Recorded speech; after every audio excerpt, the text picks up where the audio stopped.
KTYD 99.9 KTYD, 8:38 in the morning, and as we mentioned, have a gentleman on here, on the air with us here, who has written a great book all about the Doors, and Jim Morrison specifically. And Frank, you on the line here?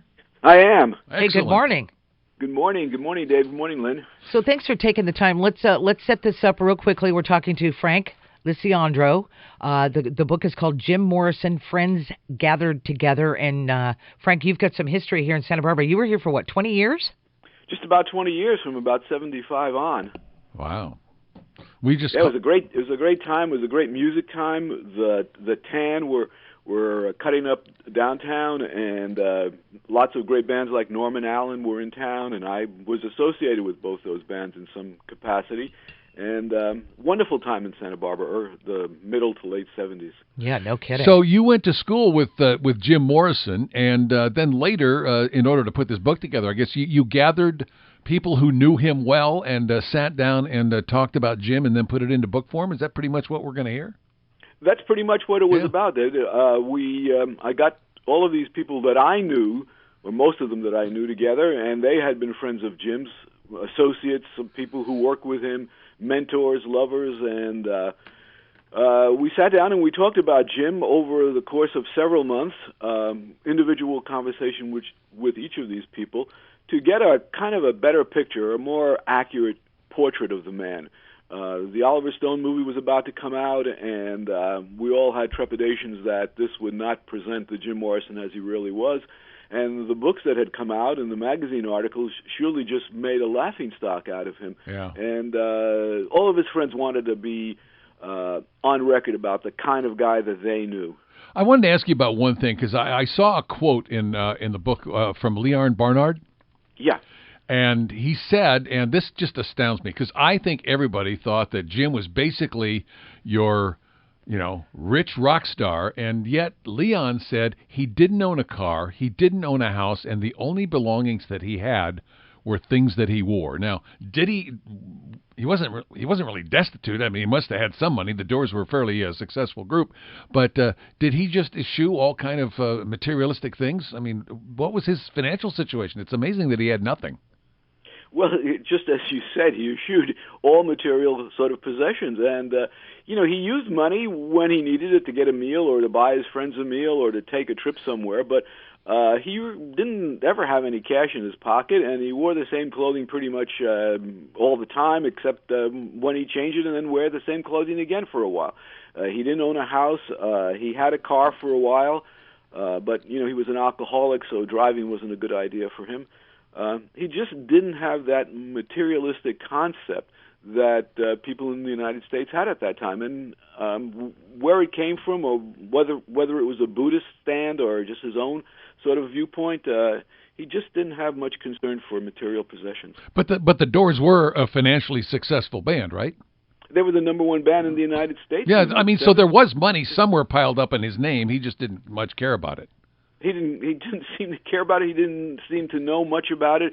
Wow. When he was in Paris, he had to write to their accountant to say, how long can I stay here? Well, he could have stayed there for the rest of his life. Yeah. I mean, royalties were rolling in, yeah. But he just didn't have a concept of that. That's really amazing. If you're just joining us, you are in the middle of a conversation with David and I and a fabulous man named Frank Lisciandro, who is a former Santa Barbaran and has written this marvelous book called Jim Morrison, Friends Gathered Together. So, Frank, quick question for you. You say that, everybody was a little bit trepidatious about the Oliver Stone movie coming out and a little concerned about Jim's reputation or his aura, if you will, being misrepresented. What is maybe like the biggest myth that we believe? What's the biggest myth that you can kind of squelch right now for us about Jim? That he was a violent person. I think this is made clear in the Stone movie in a couple of scenes, and other people have repeated it. This was a very, very, very humble and very pacific sort of person. I mean, he would no more resort to violence than than a normal person would. He just didn't have those kind of traits. And even when he was drunk, he was a happy drunk. He was a fun drunk. He was the kind of guy who liked to entertain other people. So let's put that to rest for now. He was not a violent person. He was a very sweet, generous friend, actually.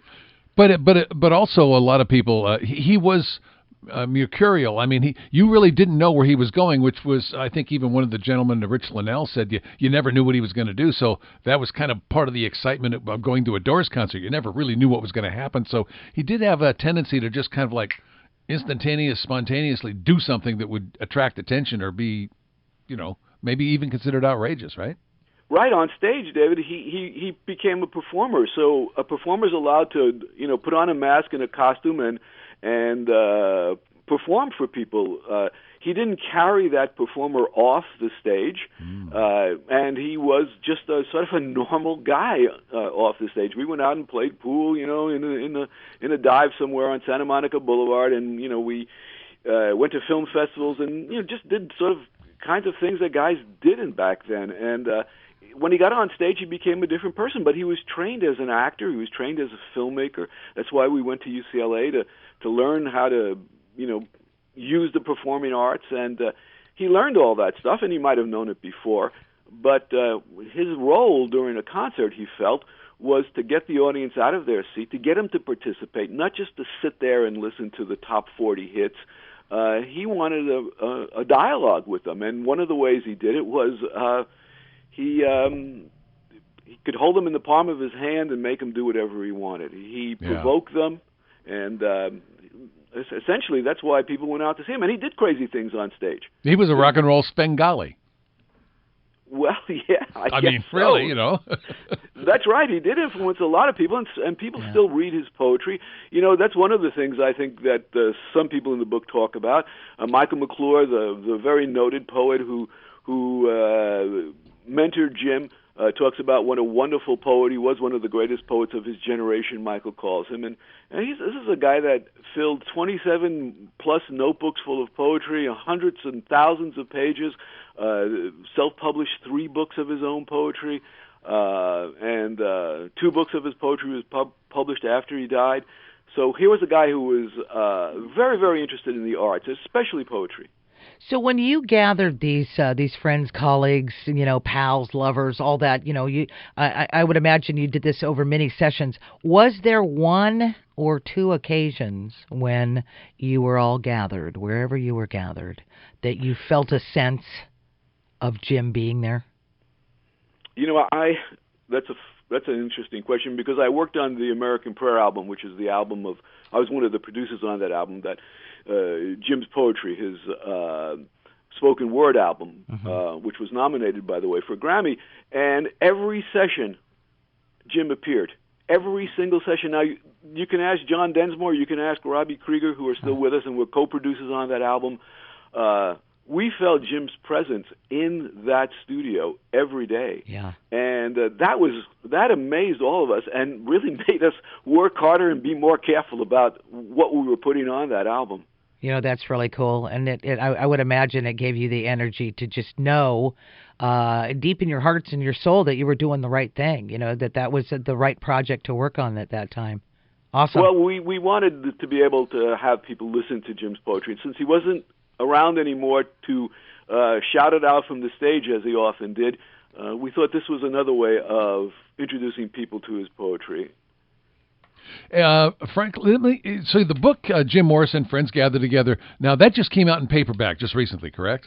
Yes, it came out last year, and it's only in paperback. And unfortunately, at this point, well, maybe fortunately, it's only available through Amazon.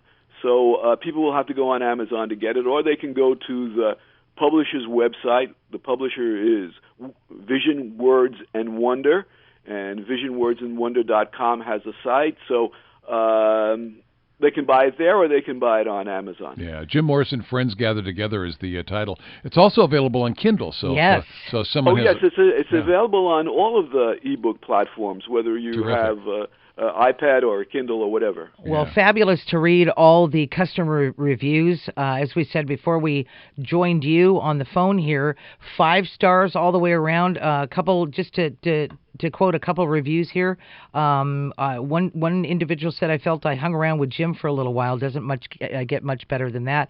And another person said, "After reading the book, I like Jim even more." So let's all look into this. Jim Morrison, Friends Gathered Together. This is a book by Frank Lisciandro. And Frank, it was wonderful to talk to you today. We have your number now, so we may be calling you just randomly. That would be great. And I just want to say hi to Santa Barbara and all my friends there, and wish I was there with you. Had a wonderful time living in Santa Barbara. Thank you so much, Frank. Thank you so much. There Thank you you, go. guys. All right, Bye. thank you. Okay, Check Frank. out Amazon.com for that. Yeah, the book again is called Jim Morrison, Friends Gathered Together. This is KTYD.